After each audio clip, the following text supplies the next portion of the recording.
Hello, hello, hello. Good morning, good afternoon, good evening, wherever you are in the world.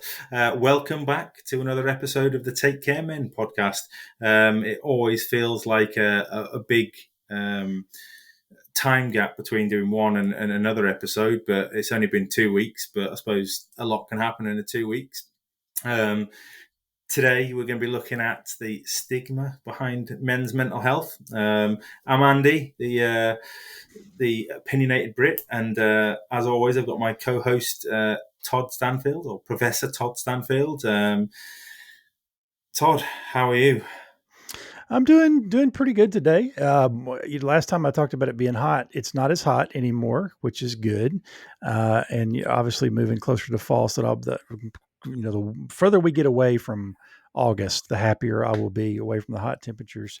So yeah, it's busy time of year, being an educator, school starting back up, and lots of debate over here in the States about mask, no mask. Just crazy stuff going on, and it affects people's mental health, and it's just kind of weird. It's different school systems are having board meetings, and parents are showing up being angry, not angry, whatever. It's just a weird time, I'm kind of dealing with a little shock because I remember at the end of last school year, meaning in the spring, so around May, I was thinking, oh, it's going to be so amazing to come back in the fall and not have to worry about masks because I don't know if you have this experience, but as someone with glasses, my glasses tend to fog up with the mask, and it's Yeah. hard for me, to see when I'm trying to read stuff in the front of the classroom. So anyway, here we are again, back in mask territory. So yeah, Yeah, it's pretty it's crazy. it's one of those. We've kind of lowered all our restrictions to the bare minimum, and now masks are a personal choice. Right. I think you still have to wear them on public transport and stuff like that, but you find yourself getting anxious about not wearing a mask, and you feel like you're doing something wrong, even though you know it's not the law anymore. And I guess you have to take into account what other people are thinking as well. But Yeah, and then yeah, there's areas where I go, or events or areas where I go to where the majority of people don't have a mask, and then if you want to wear one, you almost feel like you'll stand out. Well, we're talking about stigma, like there being stigma depending on who you're with and what setting, stigma of having a mask, stigma not having a mask, which is just weird, right? That you even have to have that's a thing. And of course, here in the U.S., I don't know how it's been in the U.K., but in the U.S., it's become a politicized issue, like and which is weird. yeah, And so anyway, yeah, there's stigma around mask, whether you have one or don't have one, depending on who you're with. And so I think even that alone points out how ridiculous stigma can be. So yeah. yeah, No, I agree. It's been a busy week for me. I'm in the fourth week of my new job, and it really is amazing how a new job and a new environment can make you feel better. You know what I mean? I don't think I'll ever find a job where I want to go to work. You know what I mean? And I'm looking forward to going to work. I don't think there's very few people I think in the world that do want to go to work. You know what I mean? But right. I just get a vibe and from this company, and everyone's willing to help. You know what I mean? Everyone's busy. I get that, but everyone's willing to help where they can, and I just feel 100 times better in myself about work, which is good. Um, it's been a lot busy day today. Football season started back Yeah, yeah. again. I don't know when I did put a post on my Instagram last week and trying to get some Hmm. people to follow the massive Oxford United Hmm. kiss the badge 2-1 win today Oh, against good. Charlton, which was good. So I think we're I don't know where we are on the table, but that's good. We've been to the cinema today as a family outing. So we went to see the new Paw Patrol movie, which was good. The kids enjoyed it, and yeah, it was quite good actually. And then went out for some dinner. So that's why we normally try and record this or start recording about 8:30, and we're about probably half an hour late. But Yeah, yeah, I needed that time too to get stuff together. So I did notice that you got to place the order for your work car this week, but because of the shortages, which is something I've been looking at lately, because we're thinking about buying our daughter, we need to buy our daughter a car, and there are no cars, like there's shortage of getting. yeah. And so, how long is it before they'll Uh, deliver your car? The Feb- estimate? February next year, which is just February.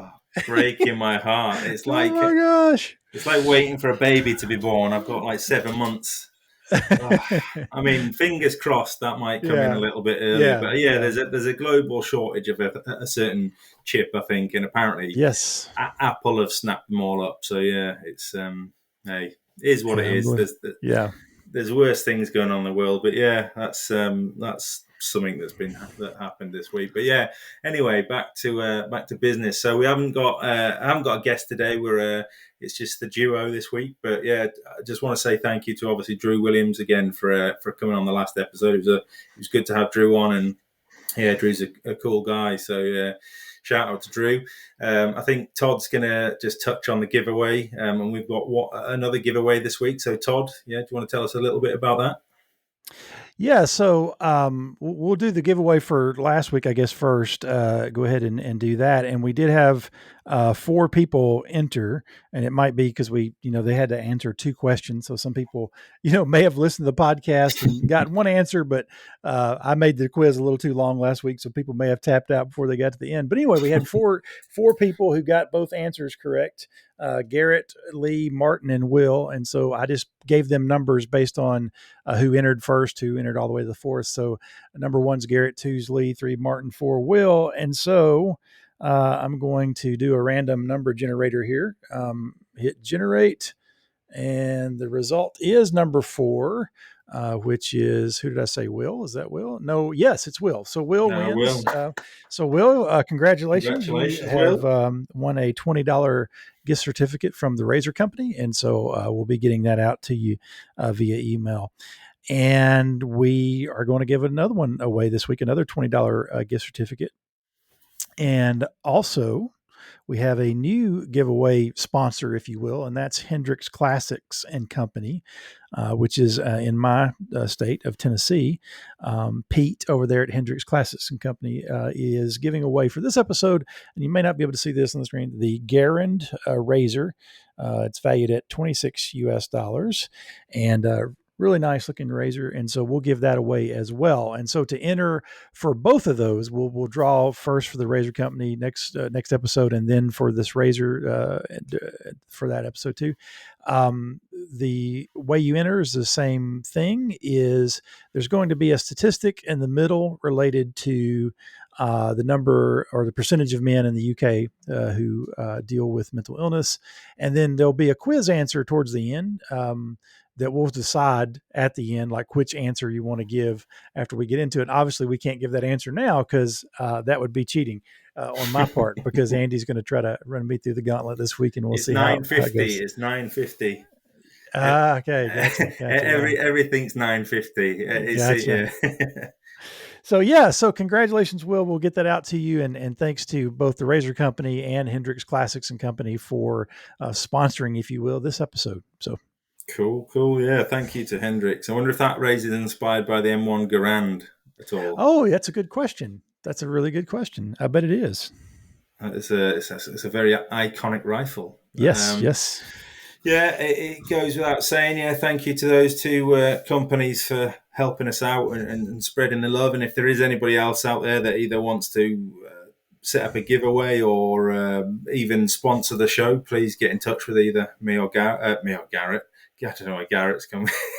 Yeah, so by all means, send it to Garrett. But no, yeah, please do. Either get in touch with me or Todd, and we'd love to have you on board. But I suppose we might as well touch on the Patreon that we've set up. I don't think we spoke about that, have we? So yeah. So we have a couple of different ways that you can contribute financially to the show. One, we have a Patreon set up, which you can get to if you go to takecareman.com. There's a donate link there. And on that page, there's the option for the Patreon, which would be a reoccurring a Patreon contribution month to month. And I actually didn't prepare to talk about the levels, which we can do next episode, but that's there. But there's also the option to do just a one-time donation, and you can do a small donation or large donation that you would like there. So on that page, takecareman.com, and then you go to donate, there's both the Patreon option and the option for just doing a one-time contribution. So yeah, you can check that out, and then maybe next episode we can take some time talking about the different tier levels for people. But yeah, any little bit you can throw our way would help us out. Obviously, Andy and I are not into this to make money at all, but we just would like to be able to not only cover our expenses of doing the show, but also it's going to help us to promote it, get some high level guests, things like that, and basically try to take good care of our listeners, which is really what we want to do, is be able to take care of our listeners and viewers. So yeah, consider donating and being a part of the team here at Take Care Men Mental Health Podcast. Definitely. Yeah, so let's get right on into it. So yeah, as we mentioned earlier on the intro, we're going to be talking about men's mental health and the stigma surrounding that. And really, we're going to be looking at four main sort of parts of that. What is mental health stigma? The statistics around that, society's opinion on men's mental health, not that for the mental health, but men is I suppose, is an entity or a being, and then how can we remove and stop that stigma? I don't think we'll ever probably stop it, but there are ways of reducing the stigma. So I suppose, I mean, there's no right or wrong answer to this, but stigma is in a real high level overview. It's the stereotype that's been given to men who admit that they're suffering with a mental health issue. I don't know if you've got a better explanation for it, Todd, but Yeah, so one of the accepted ones among the research, and I'll actually read this one, is basically this idea that there's different types of stigma, and there's sort of four main types as characterized in the research, because there's the stigma that society has about um, towards people that have mental illness or just about seeking help for mental illness or whatever. But then there's also self stigma, meaning the stigma that you place on yourself about things. And there's a couple other types which we'll get into as we go through it. But yeah, it's basically that this negative attitude about either people with mental illness or negative attitudes about seeking help for mental illness. So yeah, that's basically it. Yeah. yeah, no, and I think that self stigma is something that's kind of maybe what's the word I'm looking for? That you don't realize you're doing it. You're stigmatizing yourself without Yeah. really knowing you're doing it, and Yeah. that's associated with admittance, I suppose, of that you've got a mental health illness and the guilt and everything else that goes with that. Admitting it's a weakness. Some people, they may personally see it as a weakness. Other people may see it as a weakness. Mm-hmm. And I suppose being that alpha male, people don't want to admit that especially men don't want to admit that they're suffering. Not just mental health, I think, is a generalization. Men don't like admitting that they're ill, or if they are Right.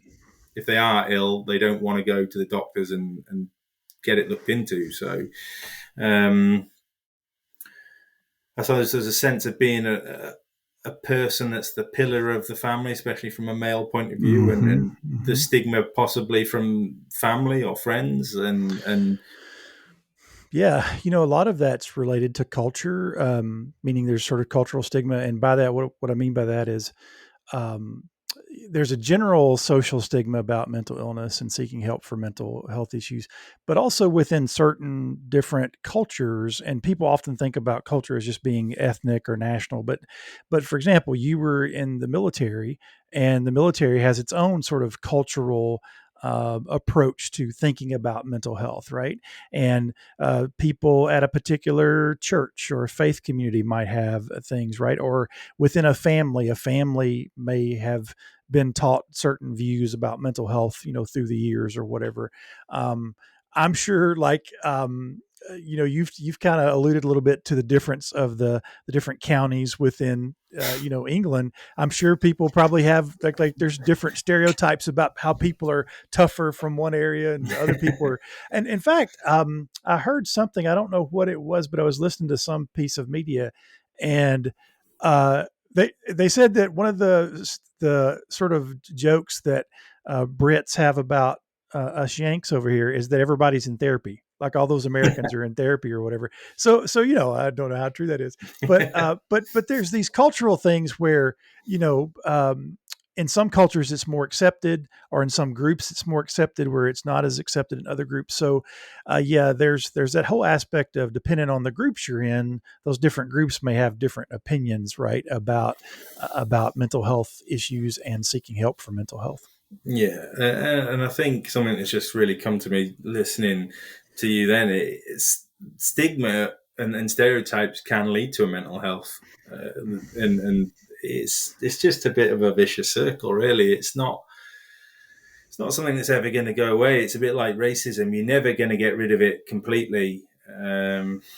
But especially from a mental health point of view, you can reduce that stigma, whether that's in the workplace or in the normal environment. So Yeah, it's one of those things that often, if people have not experienced it themselves or had a close loved one that has experienced it, and maybe they just don't fully understand it, and I just, even around the issue of things like depression, or even suicide. So my dad has long, um, kind of jokingly, but he's often said, "Hey, son, if you ever hear that I have that I've shot and killed myself, or I've taken my own life, you need to go looking for a murderer, because I would never do that." And I tell him, it's like, "Dad, don't say that. Like, mhm. nobody, nobody ever sets out and says, well, one of these days I'll probably."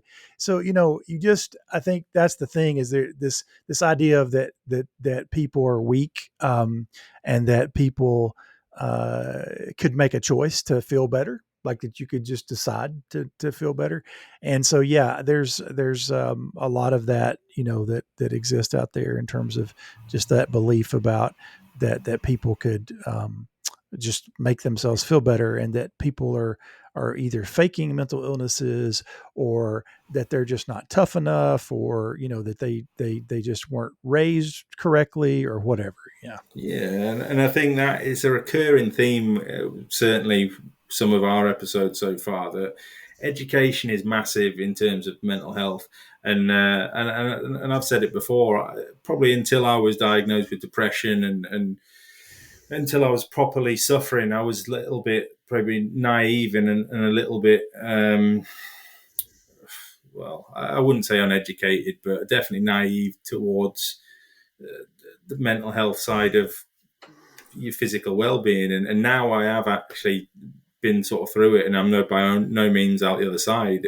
You can relate to it better, and you can understand the issues that people are going through with mental health, disabilities. And yeah, I think education is a massive one, and you may go through life and never suffer with a mental health issue, but if you can be educated and try and understand, like something they used to do in the army around Christmas time, sometimes used to get somebody to they used to run campaigns on drink driving and stuff like that, because Mm-hmm. obviously there's a big culture of drinking within the Mm-hmm. military, rightly or wrongly.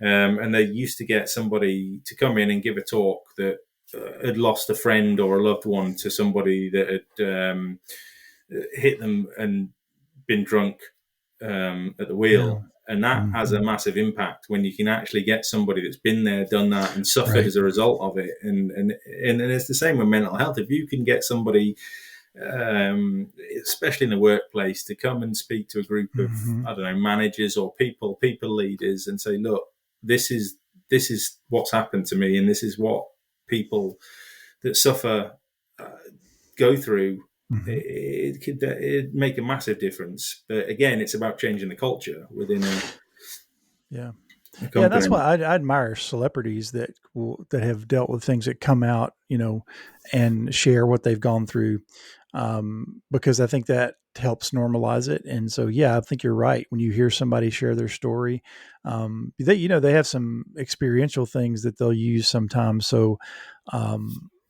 you made me think about that when you were talking about the whole drunk driving thing, because I know that like here for high school students here in the U.S., they have this like device that they'll put on, like almost like goggles that will make the kids experience what it's like to be intoxicated and try to drive at the same time, and to try to help them know don't drink and drive. And there's actually been some things that have been developed around like having sympathy for what it's like for people to experience Alzheimer's disease. So, you put on these headphones and this like set of like VR, goggles, and there's also things like that for schizophrenia and, those types of things. So yeah, there's lots of ways that people can sort of put themselves in those shoes. But yeah, nothing beats putting faces to the facts, which is something I like to say. And so when you see the face of people, like people actually sharing their stories, whether it be about themselves or loved ones, that's really powerful. Yeah, definitely. So we're going to touch on some statistics. I mean, they're not necessarily relevant to stigma, but it all sort of plays a part. And maybe, obviously, this first one I've got, and these are sort of, you may have some relating to the US side of things, but these are all UK statistics that suicide counts for 3/4 of all suicides in the UK and is the biggest form of death in men under 35. So that from a men's mental health point of view is, well, tragic, really. And a lot of that may be because the guys haven't had the support that they need, and because they felt there's a stereotype or a stigma around putting a hand up and saying, look, I'm struggling.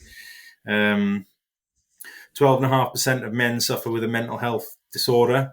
I don't know over what sort of period they've measured that, but again, 12.5% is fairly high in the grand scheme of things. And despite this, well, I suppose you could call it an epidemic, men are less likely to seek help than women, and only 30% or 36% of referrals to mental health services are from men. So that's not even half. I mean, again, it's difficult to judge that without knowing the actual facts. But again, it's it's not on really. Yeah, and so a percentage like that, 12.5% of men suffering from mental illness, just sort of knowing how the numbers are created, the epidemiological studies and stuff. That number would be an estimate of how many people at one given time. So at one, like on a given day, when at any one point in time, roughly about 12.5% of men, but in a lifetime prevalence, which is an epidemiological term, meaning how likely is it for someone to have a mental illness in their lifetime? The numbers move up to like 25%. That generally one and every four people will experience some type of mental illness in their lifetime. The most likely one to be depression. So even though you hear the 12.5% number, which is again at one point in time, when you look at it over your entire life, if you take four men, chances are one of those out of four men will experience a mental illness at some point in their life. Yeah. Yeah, no, it's pretty shocking, really.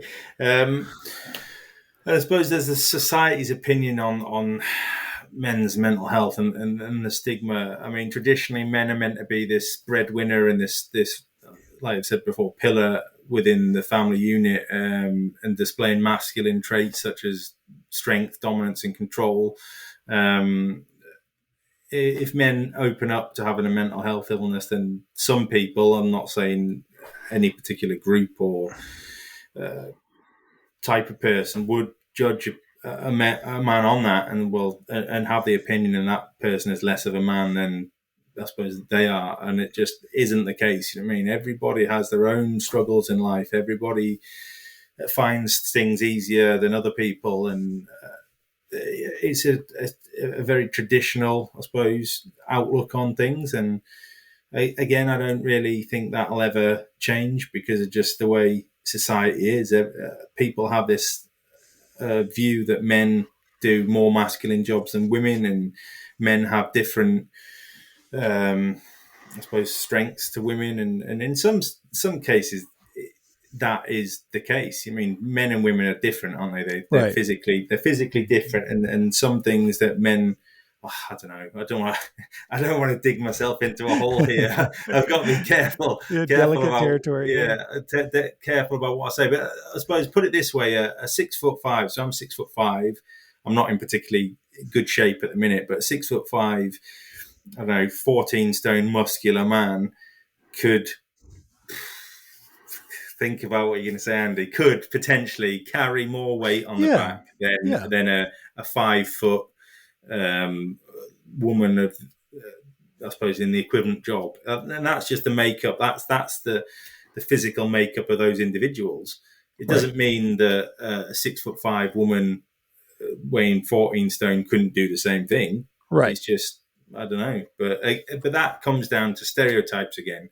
Well, and Um, just like, if we were to ask you to carry a baby for 9 months, you would probably be this like absolutely, helpless mess. Yeah. I mean, they've got their strengths that yeah, we have our strengths, and yeah, no doubt. I mean, it is true that, and the problem, there's kind of a, and again, it depends on like what group you're in, who you're talking to. But I was actually talking to somebody this week. I'd reached out to them on Facebook because they had not posted a video in like several months, and I saw them on Facebook making a comment, and I was like, "Hey, everything okay?" And they instantly Facebook did a Facebook Messenger video call, right, and called me, and we talked a little bit, and we were talking about the fact that what can happen often too is that society will give you one message like saying, okay, it's okay for men to show feelings. It's okay for men to, but then the moment that you do, you might get kicked in the teeth for it. Right. And we talked about how sometimes we were talking specifically about our wives. So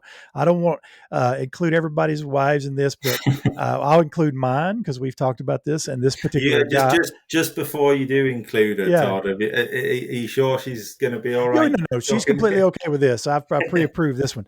And so then the same for this guy is that, you know, that often they'll say that they want us to be vulnerable or whatever, but then when we are, they kind of like, oh, come on, man up, right? Like in a moment where they're struggling, like they need us to. And that's one of the beauties of what marriage can be, is being strong at different times. But the whole point is that, I've heard men say, well, women want us to be vulnerable and share things, but they also want us to stay up on the white horse and be a hero and not let our guard down and all that kind of stuff.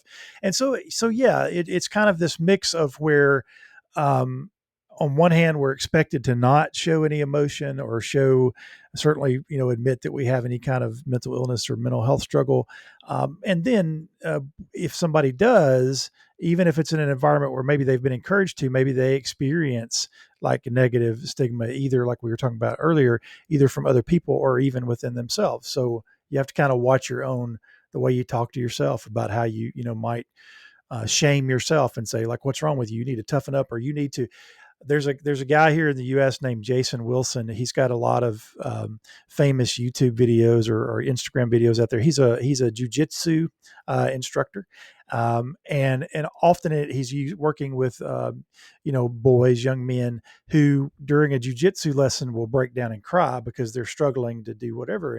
And his videos are all about how he helps them work through that, and he doesn't discourage them from crying, but he encourages them to voice their feelings. But anyway, my point is he says like we have the habit of saying man up, and he said we really need to also talk about man down, meaning which I know has different meanings depending on what setting you're in. But basically, this whole idea that sometimes you have to kind of break things down and get everything out there before you can man up. In other words, you have to kind of process things before you can truly man up. And so often we just take the term man up to mean, sort of stuff it down, stiff upper lip, and just press on. And sometimes that's the worst possible thing you can do, because it's probably eventually going to find its way out somehow.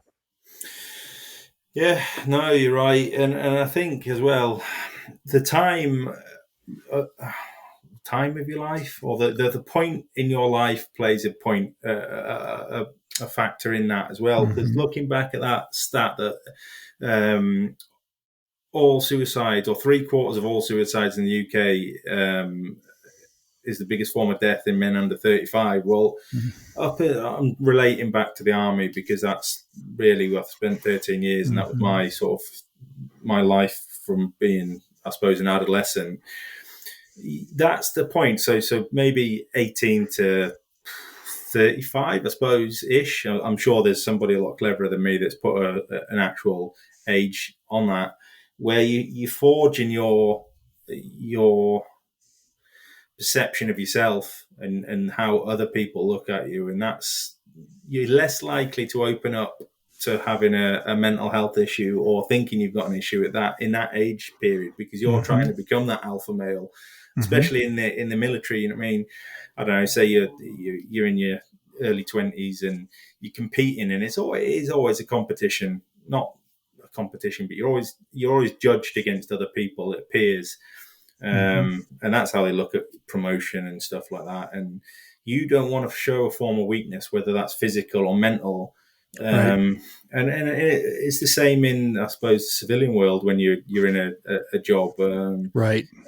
and especially if it's male dominated, that Mm-hmm. you compete in. So uh, it goes. The point I'm making, I suppose, or the point I'm trying to make is once I opened up to my mental health issues for several reasons, stress being one of them, pressures from work, family pressures, and I've got to the point now where I haven't got to compete. I mean, I still want to be successful. I don't feel like personally I've reached success, or I'm not Mm-hmm. successful or where I really want to be in terms of my career. But I've got to the point where I'm putting myself first before anybody else. And I think when you get to a certain age, you become less stubborn, and I suppose you're mature enough to think, right, actually, I'm not right. And I'm not saying everybody is, because it's not true, because people over 35 still commit suicide Right. and feel, but you get to a certain point in life where you think, right, don't care what anybody else thinks about me. Mm-hmm. I went out the other day in sliders and socks, and they were quite cool socks. They weren't like we've got a thing. I don't know if it's the same in the US where you're not supposed to wear socks and sandals. Right. Like, and I'd never dream of going out in sort of strappy sandals and socks, Right. but sliders and socks is debatable. It can Mm-hmm. be a decent look. Some people can pull it off, but I was walking down the street and I had it in my head. I was waiting for somebody that I knew to stop me and go, Andy, what are you wearing on your feet? And my response to that would have been, well, actually, don't you worry about what I'm wearing on my feet. Worry about yourself. You mean? Because I don't care what people think about me. Right. Right. But there's a time in your life where you would have totally cared. Like, Yeah. well, yeah, yeah. But yeah, you do reach a certain age where you kind of, stop caring about stuff that you used to stress over or whatever. And yeah, I think it's true. Like in psychology, sociology, we study like the different stages of life, like psychosocial development, and at different stages of a man's life, we have different sort of major, focuses or foci that we're looking at. So you have, you're trying to, as you mentioned, at those age ranges, trying to sort of move up in your career or establish yourself as a leader or somebody who's capable or strong or can handle things, and you know um, often particularly if you, start a family, like you get married, maybe you have some kids, one of the expectations, at least historically and in most cultures, is that it's the man's responsibility. And trust me, there's plenty of single moms out there. There's plenty of households where the sort of the expectation of providing is the same on, every, um, both spouses, if you will. But historically speaking, like, men are expected to be the providers, the protectors, providers, which are roles that most of us as men would gladly want to do. Like, we really want to do that, and that's part of what we want to do for our families. So part of the trick, or the tricky part there, if you will, is that when you're trying to establish yourself in a job, and part of what you're trying to do with your job is provide for your family and provide, a roof over their head and the things that they need and those kinds of things, and some security, financial security for them.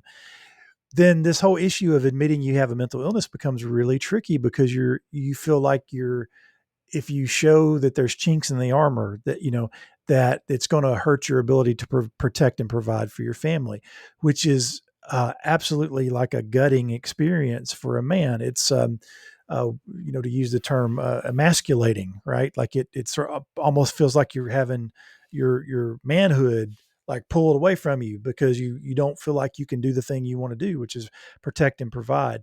And so yeah, it gets tricky, particularly if you're experiencing some mental health issues and it's affecting your ability to be as much of a provider and a protector as you want to be. That there's nothing that's probably more disheartening to a man than that experience is. So it's really, really tough to go through that kind of thing.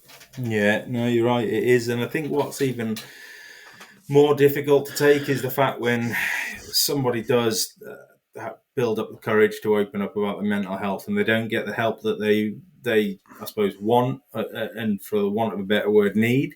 Because it takes a lot of courage to open up to anybody, whether it's your wife, husband, partner, doctor, manager, and say, look, put your hand up and say, look, I'm suffering here, and I can't. You may have a very good understanding of what it is that you're suffering with, or the issue that's causing you that stress or pressure or depression or whatever it is. But when you don't get that help, that is sometimes people having a stigma about mental health, and the term, oh, well, you'll be all right, or yeah, but you always just get on with it. They're dangerous words to use. They are really Yeah. dangerous words to use, because sometimes they're not all right, and sometimes that's just what they need to push them over the end, and they think, well, actually, I'm not going to get the help, and the only way out they can see to make themselves feel better or make it better is to kill themselves. Yeah. So I suppose it leads us on nicely to how we can remove and stop Mm-hmm. stigma, not just in society in general, but I get fed up of doing it. But I always focus on the workplace, because I think a lot of Mm-hmm. people, especially men, spend their life Mm-hmm. at work. You spend a lot, probably more time at work than you do at Right. home in a normal society. And I think there's a lot more that employers could do. There's a lot more that maybe not individuals, because some people don't know how to deal with it, Mm-hmm. but certainly from an employer point of view, there's a lot more that companies could do, and a lot of companies have this whole culture around well-being and mental health, and Mm-hmm. it's a tick box exercise for them. It's something that they think is a good idea, and this will get us brownie points, but actually they don't they don't do it well enough. They do it okay, but they don't do it well enough. And I think, Mm-hmm. like in my last job, and I'm not going to name names and companies, because I'm not one to do that. I don't kiss and tell.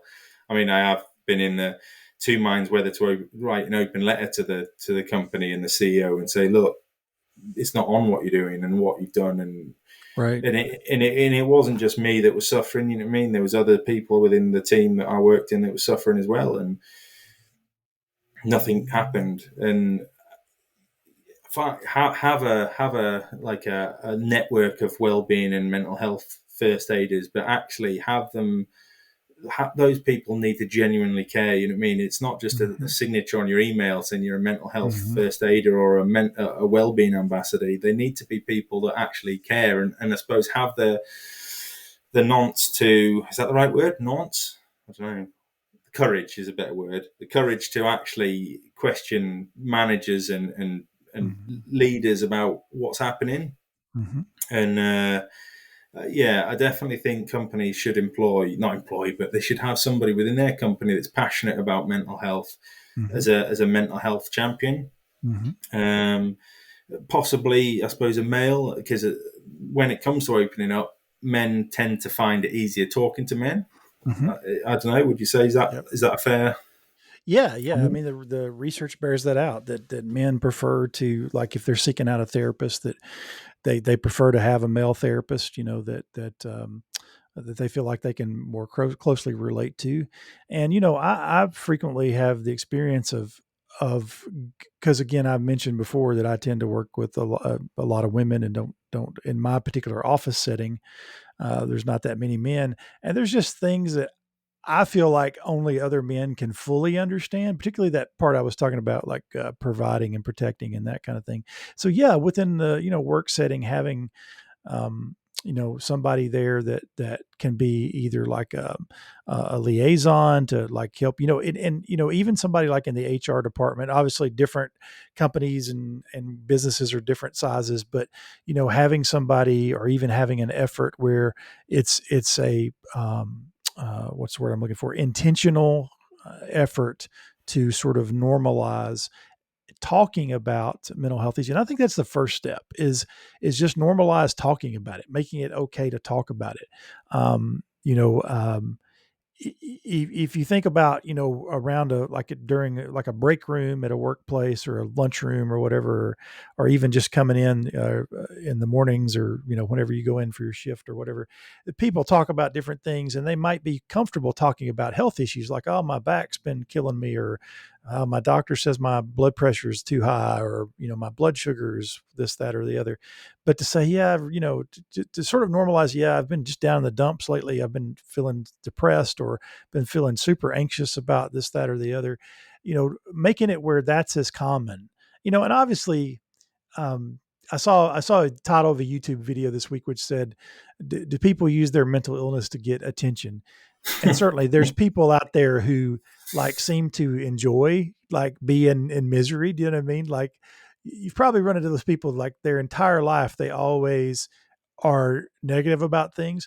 And if you have something negative happening in your life, they'll one up you and they'll tell you how they're much more miserable than you are. You know what I Yeah, mean? yeah. So we're There's not a there. difference. Sorry, I was Yeah. going to say there's a Yeah. difference between being miserable and being Right. depressed. There is, That's because right. I'm a miserable git. I am, and my wife will say the same thing. I'm miserable, and I'm like there's a program in the UK. It's long finished it, but it was Right. called One Foot in the Grave, and it had a guy in it called Victor Meldrew, and it was I don't really know the concept of it, but it basically it was a really like he wasn't old. He was probably what late 50s, but he was a Hmm. grumpy old man, and everything was a challenge for him, and he hated and that's me. I'm Victor Meldrew, and I'm not doing it to be like Yeah.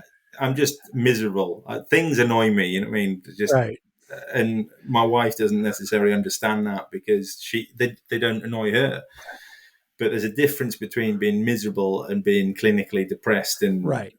So is that the opinionated part of the opinionated Brit? Is that kind of the relation? I'm just outspoken. I'm Gotcha. outspoken. So Yeah. I mean, I did 13 years in the army, and I really, by rights, that time served, should have left as a sergeant. But because I was so outspoken and opinionated, Oh. I wouldn't. I didn't go as far as I should do, and I suppose Oh. towards the older I got, the more I learned to just keep my gob shut. But if I didn't like Andy, Andy, something, Andy. Yes, you listen. You're reading my mail. Like as that's a saying we have over here, which means that you apparently know what I'm going through too. Because I actually recorded a shave video this week that I haven't posted, and I may not post it because I recorded it the night before I was ready to go back to work. And um, I was kind of reflecting on. I don't know if you can hear my dog barking in the background. Apologies if you can. Um, it's probably a delivery, like a parcel of some kind is arriving. But it's going to be um, shaving I'm related. sure. I'm sure. Yeah, yeah. It's no longer can sneak things to the door because the dog detects it. But I was kind of reflecting on how, like, I'm not as far along as I'd like to be in my career. And one of the things I was saying is I tend to be outspoken. And, I've been outspoken around the issues of mental health, within my workplace. But I just have the inability to stay quiet on some things. Like, and I even know when I'm doing it, I'm like, this is gonna be a mark against me or knock me down. But I have to be true to myself. You know what I'm saying? Like I have to, particularly if somebody else is being harmed, I have a hard time keeping my mouth shut. And so, yeah, I'm probably seen as a troublemaker to Yeah, some people well, I work with. I have a funny story, and because I think people can relate to stuff when they Yeah. talk about little anecdotes. So we were out. Where was it? We were out in Kenya, and it was at the time the World Cup was in South Africa, and we were at a point we'd been out on a construction sort of tour. wasn't really a tour. It was a construction, not even an exercise. We'd gone out for a few months. I think it was about 3 or 4 months to build a temporary accommodation unit for people going over and going on exercise in Kenya. And we got to the end of this posting or tour, whatever you want to call it.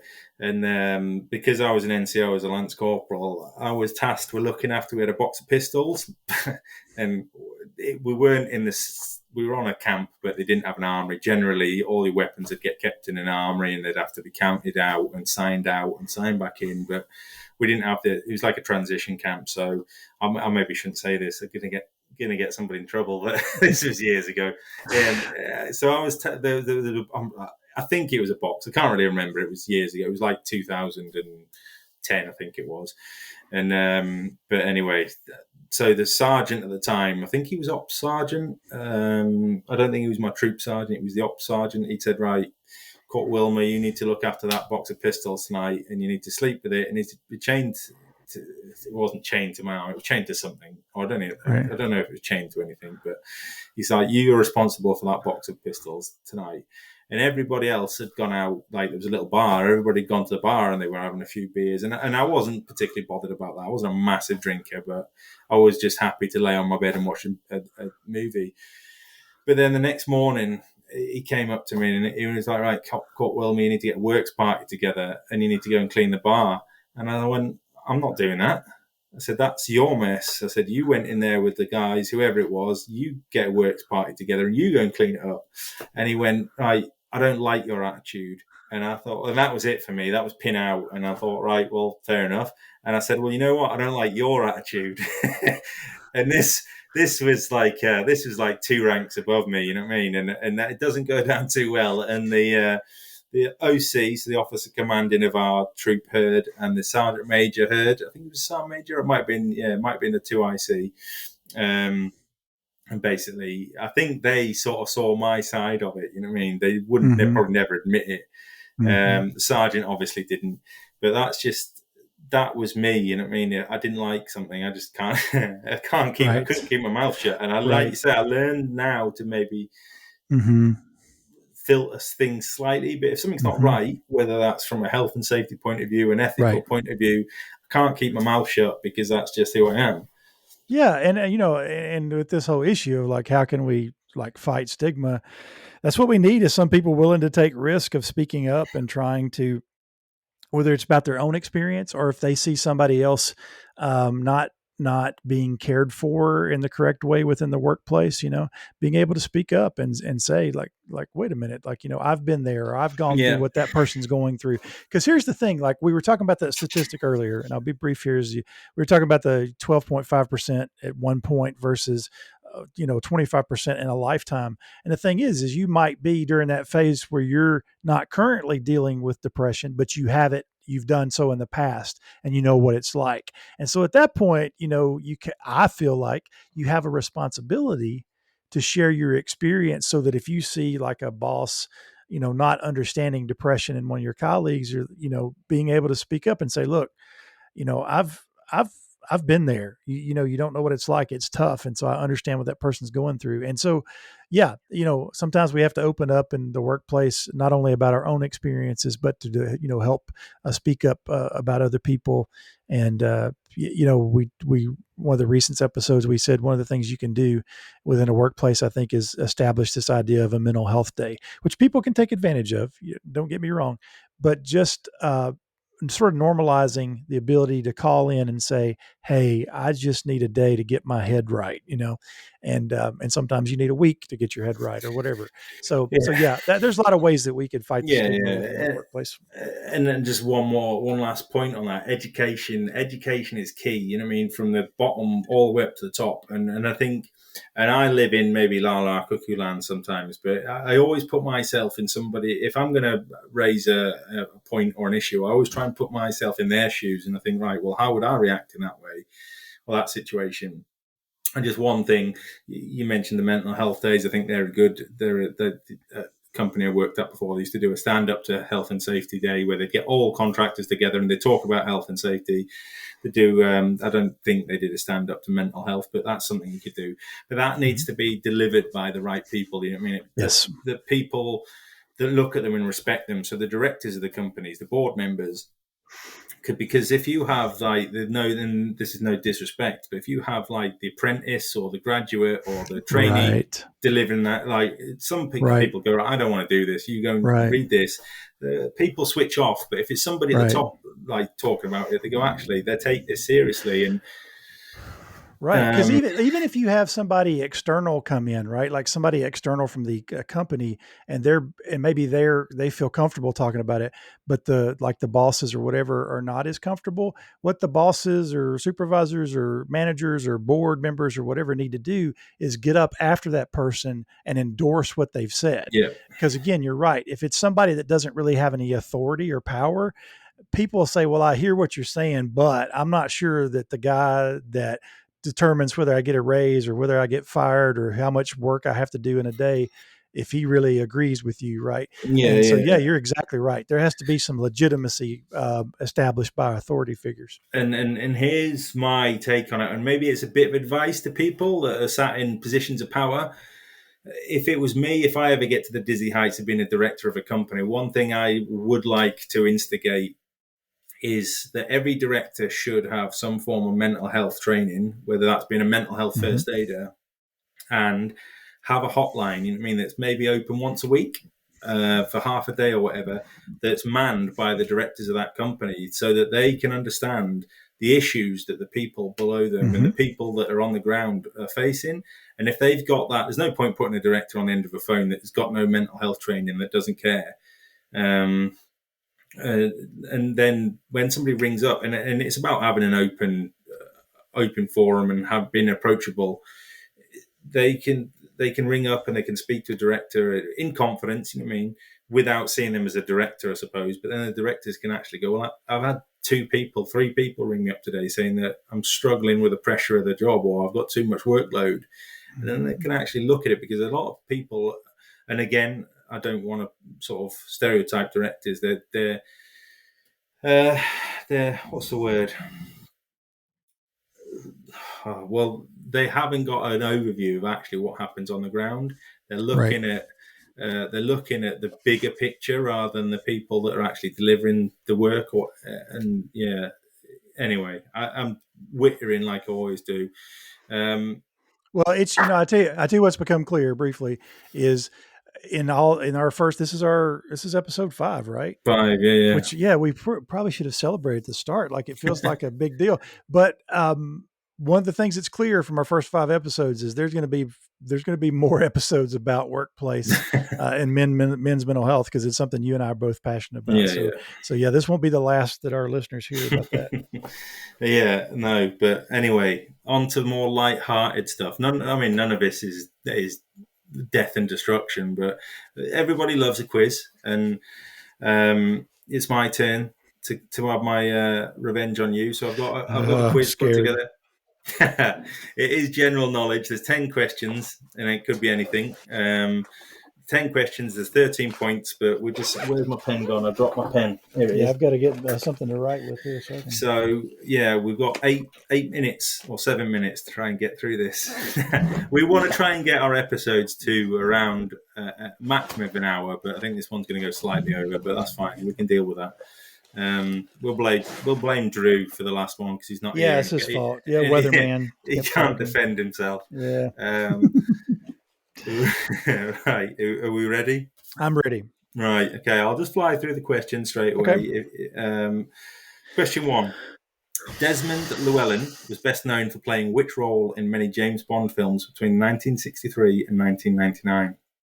So that's question 1. Right. This one's a bit of a which celebrity is the oldest. So 4 celebrities. So we've got Adele, British singer Adele. Have you heard of Adele? Yeah. Oh, yeah. Love Adele. Okay. Adele. So you got to tell me who the oldest is out of these celebrities. You've got Adele. You got actor Daniel Radcliffe from the Harry Potter movies, Harry himself. You got Drake, singer Drake, and actor Brad Pitt. So you need to Oh, tell okay. me. Oh, yeah, no, sorry. You need to tell me who the youngest is. Oh gosh, that's harder. If it'd been oldest, I would have gotten that. Yeah, you know Okay. who the youngest is, right? So that's question Oh, two. Question three: which is taller? Which building is taller? Big Ben in London or the Statue of Liberty in New York? wow. Okay. Um, Number four: Michael Phelps is the most successful Olympic swimmer of all time. But can you tell me how many medals did he gain over his career? Was it 25, 32, or 28? Okay. So that's medals. That's not just gold medals. Okay. Right. Question five. The Tyrannosaurus Rex is arguably one of the most well-known dinosaurs, but can you tell me what Tyrannosaurus means in Greek? Okay. That's a tricky question. Okay. If your daughter was of a certain age and she was into dinosaurs, you'd probably know. But right, question six: who starred as Batman in the 1989 film of the same name? 1989 film. 1989, yeah. Question Okay. seven: what does QR stand for in relation to a QR code? Oh, okay. All right. Question eight: what is the number you need to call in the UK if you have an emergency? So, if you want the police, the fire brigade, or the ambulance. In the Um, UK. yeah, in the UK, yeah. Oh, okay. Um, number nine: put these Tom Hanks films in chronological order. So, Catch Me If You Can, Forrest Gump. Oh, this is obviously order release. Catch Me If You Can, Forrest Gump, The Terminal, and Bridge of Spies. And question. So there's 1 point for each of those. If you get 1 point if you get them all right, or if you get two right in the right order, you'll get 2 points. Okay. And then question 10: which is the only body part that is fully grown from birth? Okay. Okay, right. Okay. So could you give me the list of movies Well, again for number 9? yeah, I'll go. When Number we get there? nine. Yeah. Yeah, when we get there. Yeah, so I'll just read Okay. them out again. Right. So question All one: right. Desmond Llewellyn was best known for playing which role in many James Bond films between 1963 and 1999? You a Bond Um, fan? I'm going to say Jeeves, like some butler or something. I have no idea. Jeez. No. Oh, you're obviously not a Bond fan. No. No, it's Q. It's the Gadget Man. Oh yeah. The guy who Yeah. supplies all the. Yeah, No, gotcha. yeah, that's it. Yeah. Okay. No, so that's That was nothing. where I was going. Like the Yeah. assistant dude. That yeah, but I understand. Yeah. Well, there's Okay. Q and there's M, isn't there? M is like the Okay. boss, and yeah. All right. Oh, okay, never mind. Right. So, who is the youngest out of Yeah. these? Adele, Daniel Radcliffe, Drake, or Brad Pitt? Yeah. When it was oldest, that would have been no problem. It would have been Brad Pitt. But so I'm stuck between Daniel Radcliffe and Adele, but I'm going to say that the youngest is Daniel Radcliffe. Correct. It Oh, is. Daniel Radcliffe is maybe 32. He's the 32. only one I get correct.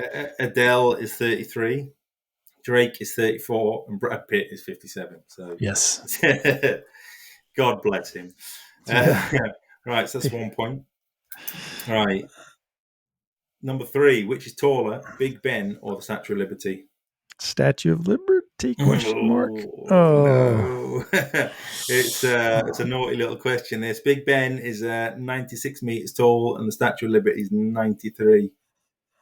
did I wonder if? Yeah. Well, never mind. The French. The French gave us the Statue of Liberty. Yeah, I do know Yeah. that. So you're just trying to shame the French for their shorter Yeah, yeah, phallic symbol. Yeah. something Go ahead. like that. Yeah. So no points there, unfortunately. Right, number four, Michael Phelps is the most successful Olympic swimmer of all time. But can you tell me how many medals did he gain over his career? I 25, 32, or 28? I guess 28. Yeah, it was 28. Right, the Tyrannosaurus Rex. What does Tyrannosaurus mean in Greek? I went with tyrant, like it's a like a It you know what I was, mean, yeah, like tyrant. I'll give you that. okay, Tyrant lizard. okay, I think the cool. Rex means lizard, actually. I So I'll give you that. gotcha. Yeah, Okay, that's thank 3 you. points. That's not bad. Right, question six. Who starred as Batman in the 1989 film of the same name? So I'm going to give two answers, one of which will only be my official because I don't want to cheat here. I put Michael Keaton, but I wondered if Val Kilmer might be an option as well. But Michael Keaton's who I put. Correct. It was Michael Oh, Keaton. I don't know. goodness. Excuse me. I think Val Kilmer must have been like early 90s, maybe Okay. mid 90s. But There's yeah, so many Batman movies and there versions of is. Batman. Yeah. Yeah, there is now. Yeah, there's a Yeah. new one coming out, isn't there, with the Yeah. guy from With Twilight movies. Twilight. Yeah. That's it. Yeah, Yeah. the English guy. Yeah. Right. Question 7. What does QR stand for in relation to QR code? No idea. I got this. Actually, my wife asked me. That's why I put this in. She asked me, and Yeah. it's I got it actually. It's quick response. Okay, makes sense. Yeah, yeah. Right, 4 points at the minute. Let's see if we can get to 5. What was the number you need to call in the UK if you have an emergency?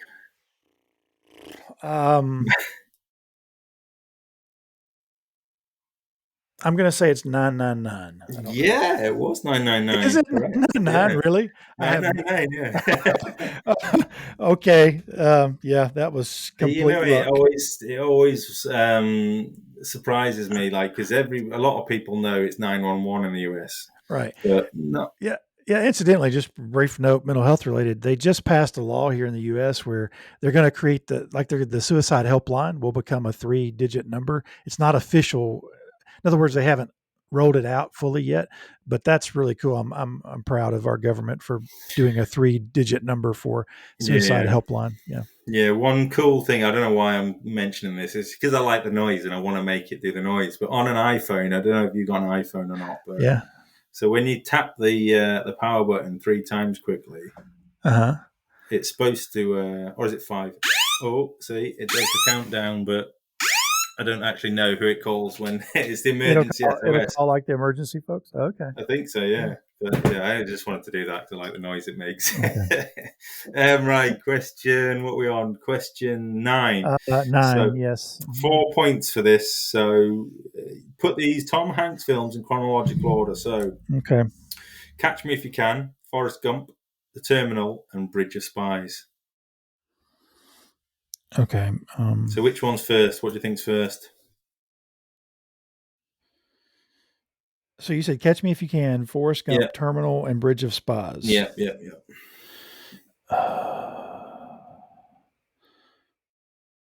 Okay, I'm going to go with Forrest Gump, Catch Me If You Can, Bridge of Spies, and then Terminal. Right. So Forrest Gump was the first in 1994, so that's 1 point. Catch Me If You Can was second in 2002, so that's 2 points. But then you've got the last two in the wrong way around. Terminal was 2004 and Bridge of Spies was 2015. So gotcha. not too bad. The only one I'm not familiar with there's Terminal. I haven't seen that one. I'll have to check that out. I've seen Terminal. It's a bit of a crazy film. I think he plays like he plays somebody that doesn't speak English, and he gets stuck in an airport terminal over like Christmas. I think it's one of those films. It's like, how can you even make a film of that? Film out of it, yeah. It's a bit like what's that movie? I don't know whether you've seen it. Where he I should put this on silent. Should I watch the movie? Oh no, it's pinging my iPhone now. It's all going wrong. It wouldn't be an episode if we didn't have some sort of technical thing. Anybody that's seen any of my YouTube videos knows that 9 times out of 10 something goes wrong. But Buried it is, where he gets buried in a coffin and he's still alive. So it's like that. So how do you make a movie out of it? Yeah, an entire movie. Yeah. Well, anyway, I digress. Question 10, last question. So you're on 5, 6, 7. So let's see if we can get up to 8. Nice round number. Okay. Which is the only body part that is fully grown from birth? I said the eyes. Correct. It is the eyes. Okay. Well, I did better than I thought I did. I got lucky on a few there. 8. I was really worried. Yeah, I was really worried. If you played at home, let us know what you got in the comments, either on the YouTube or on the YouTube. Did I just say the YouTube? That's the YouTube. That's what old people say. Oh, I'm going on the YouTube. But yeah, there we go. That's another episode in the bank. So which of those questions do we want to designate as the answer thing? Well, I didn't know. I was going to mention. I didn't know if we were doing it. Didn't we say we were just going to do the percentage one and pick 2 winners from? Well, I thought we would do like what I did last time, and I think what I said at the beginning here. So just we'll reward people for sticking around at the end. Is we said the statistic thing plus one of these answers. Let's go with the UK emergency Yeah. number. Okay, Let's we'll do go with that. that. Yeah. Okay. So if you obviously there's two giveaways this week. So one is for the £20 Razor Company and £20 gift voucher, and the other one is for the garrand from Hendrix. So yeah. Yeah, I've not learned. We have a new email address which I haven't fully learned yet. Do we? Yeah, So we do actually. Yeah, yeah. I tell you what, I'll get that. I'll get that up now actually because we have. Okay. Yeah, we Yeah. have got a designated email address now. Let me find it. I did. I sent it to you, so it's here. Yeah, just trying to make things a bit easier. Where is it? Did I put it on the text message or messenger? Can't remember. Well, for this week we can do one more week. We do Todd at takecareman.com Okay. to enter Yeah, the yeah. contest, and we'll Okay. switch to our when we both know it. I should have written it down here somewhere. But yeah, Todd at takecareman.com In to fact, I enter. know what it is. I know what it is. It's yeah. All right, let's stick with that. Yeah, Yeah, do we'll do that. that this week. But yeah, give us both the percentage of individuals with a mental illness in the UK, or men with a mental illness in the UK, and then the number you call for emergency services in the UK. Yep, Yep. definitely.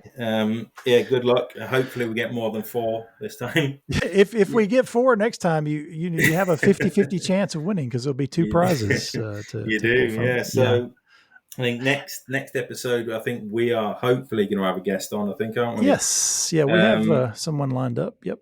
so we've got a few people lined up. We've got Mel from you may know him from BBS Live or Melly Mel Shaves. We've got Mel coming up. We've got who else we got coming up? We've got Next week well, should be Justin McIntyre from the Red that's Island it, Shavers. Justin. Yeah. Yeah, Justin's coming on. We hopefully have got Johnny from Lothar Grooming at some Mm-hmm. point. Mm-hmm.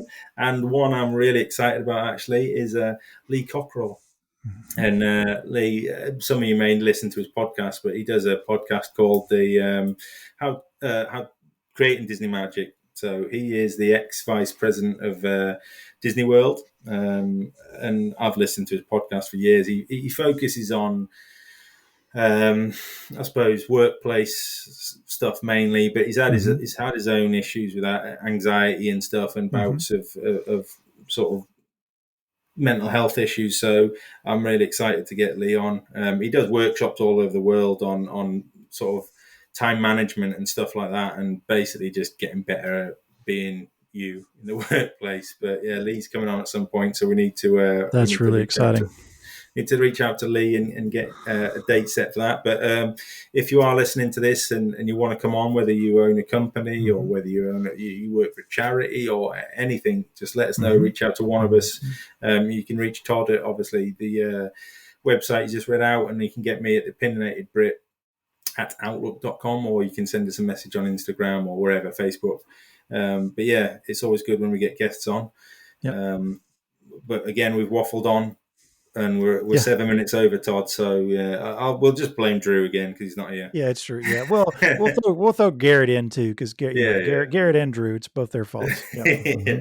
But yeah, as always, guys, thank you for listening.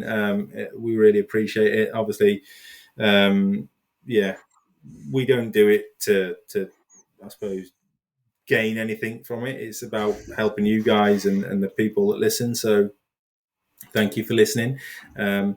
We'll be back in 2 weeks. We'll be back in 2 weeks. So yeah, keep an ear out, and we'll speak to you soon. Thanks, Todd. Bye, everybody. Cheers, everyone. Bye.